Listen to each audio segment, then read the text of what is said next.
Bien, ahora ya que conocemos la teoría que hay detrás de esta prueba, de la regresión lineal simple y múltiple, vamos a ver cómo podemos ejecutarla en el paquete estadístico SPSS.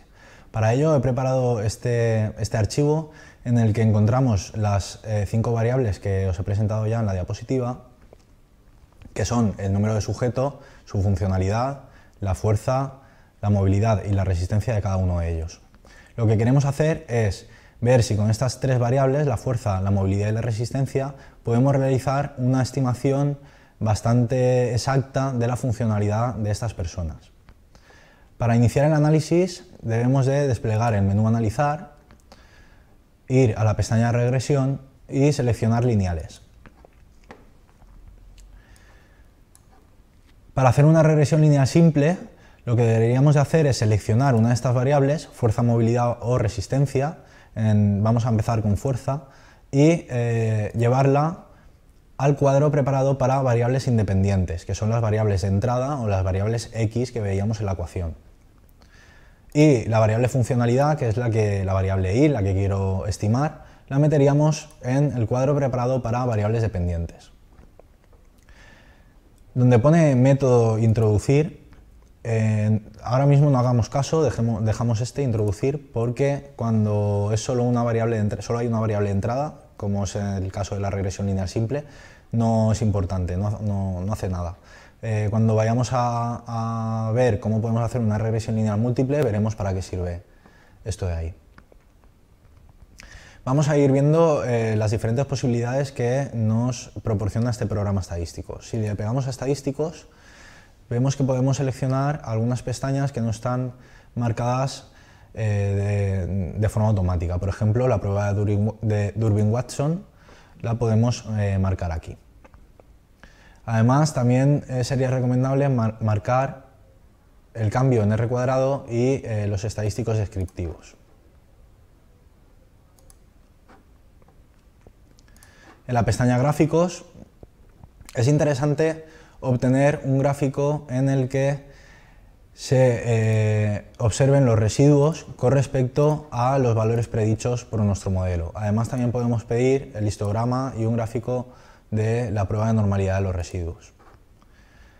En la opción Guardar, esta opción nos dice o nos permite guardar alguna de las variables que calcula o que se calculan durante esta prueba, como por ejemplo los errores que se están cometiendo o que se cometen para cada uno de los casos con nuestro modelo. Por ejemplo, vamos a marcar residuos no tipificados para que nos dé los errores que se están cometiendo en cada uno de los casos.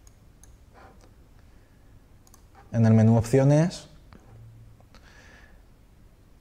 vemos una parte de arriba que se utiliza para los métodos de entrada y de salida de variables, que solo se utilizan en las regresiones lineales múltiples, y luego abajo aparece una pestaña para incluir o no la constante en la ecuación. Normalmente lo que vamos a hacer es incluirla. ¿Y qué hacemos con los casos en los que hay algún valor perdido? Lo que vamos a hacer es que no los tenga en cuenta, que los quite y ya está. Una vez hemos hecho todo esto, podemos darle a aceptar.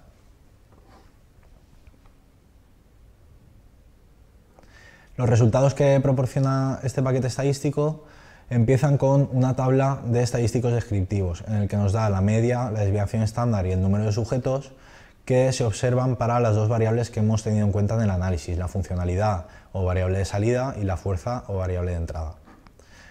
En la siguiente tabla vemos las correlaciones de Pearson que hay entre las dos variables. Como podemos observar, la correlación entre la funcionalidad y la fuerza es de 0,58 y el valor de probabilidad asociado a este valor de R, a este coeficiente de correlación de Pearson, es menor de 0,05 y por tanto es significativo. Es decir, existe una correlación entre la funcionalidad y la fuerza con un valor de R igual a 0,58. En la siguiente tabla, la que pone resumen del modelo, aparecen cada uno de los modelos que hemos querido probar. En este caso solo hemos obtenido un modelo que es el que intenta predecir la funcionalidad con la fuerza. Como vemos, con este modelo obtenemos un valor de R de 0,58, un R cuadrado del 34%, Recordar que el r² también recibe el nombre de coeficiente de determinación y lo que dice es cuánta variabilidad de la variable funcionalidad viene explicada por la variabilidad de la variable fuerza, es decir, en cuánta información o cuántos cambios que se producen en la variable funcionalidad vienen producidos por cambios en la variable fuerza. En esta tabla también vemos el estadístico Durbin-Watson y en este caso es muy similar a 2, es prácticamente 2. Esto quiere decir que sí se cumple el supuesto de independencia de los residuos.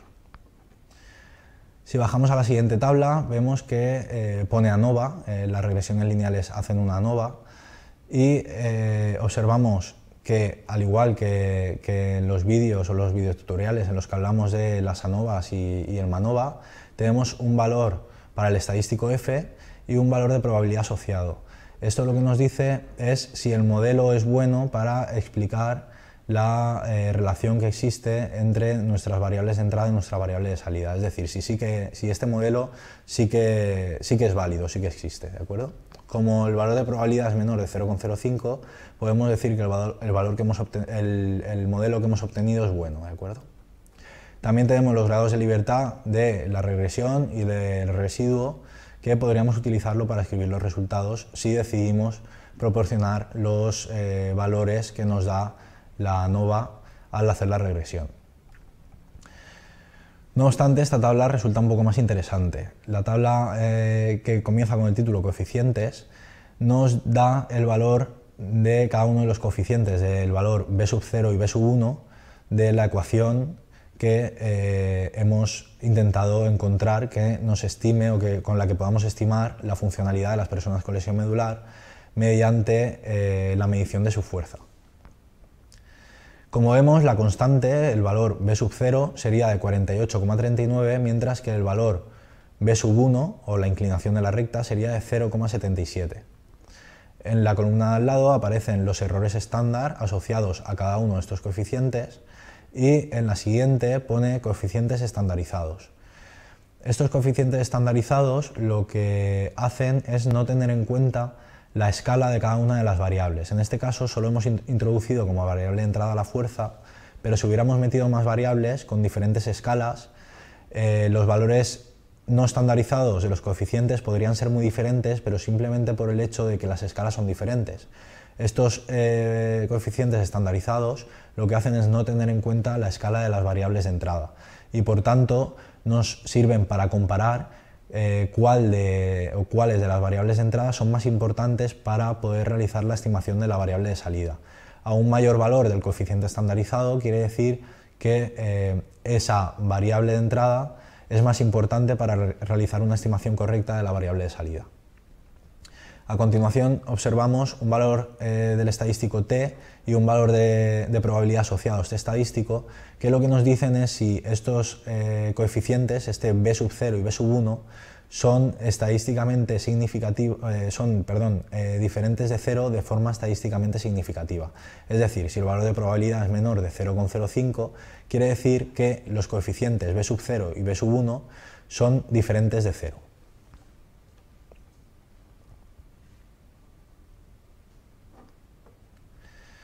A continuación vamos a ver el diagrama o el histograma con la prueba o la curva de normalidad. Como vemos, se observa que los residuos que se han obtenido mediante nuestro modelo siguen una distribución normal, ya que hay muchos residuos que están cercanos a 0, a un valor 0, y menos residuos que se alejan de ese valor central 0. De hecho, la curva de normalidad es bastante parecida a una campana de Gauss. Si venimos a este plot o a esta gráfica que recibe el nombre de ppplot, se observa que los residuos siguen una distribución bastante normal, ya que lo que tenemos que intentar conseguir para que se cumpla este supuesto es que los circulitos caigan encima de la recta negra. En este caso están bastante próximos a la recta negra y por tanto podemos estar bastante convencidos de que se cumple este supuesto de normalidad. La última gráfica nos sirve para comprobar el supuesto de linealidad y el supuesto de homocedasticidad de la varianza. Para los diferentes valores estandarizados de la estimación que hemos realizado de nuestra variable funcionalidad, tenemos representados cuáles han sido los errores que se han cometido.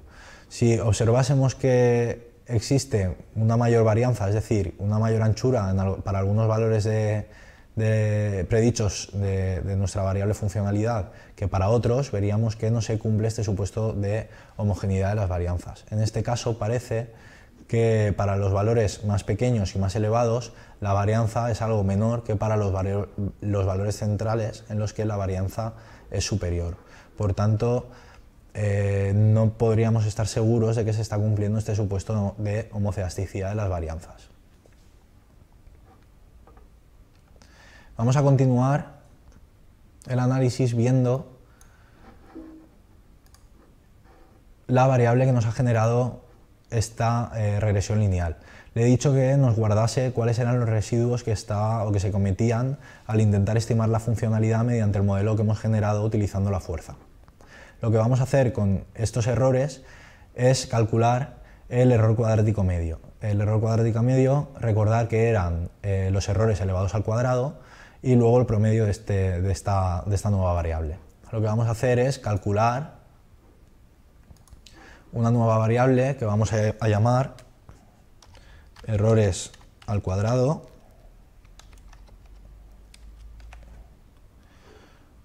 Para ello vamos a pasar esta nueva variable que nos ha generado el análisis de regresión lineal y lo elevaremos al cuadrado.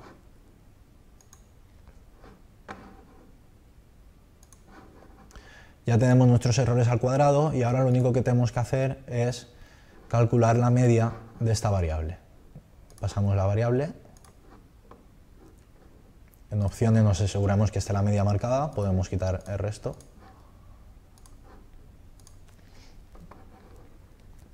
Y vemos que el error cuadrático medio sería de 58,66. Este valor tiene las mismas unidades que nuestra variable de salida elevadas al cuadrado.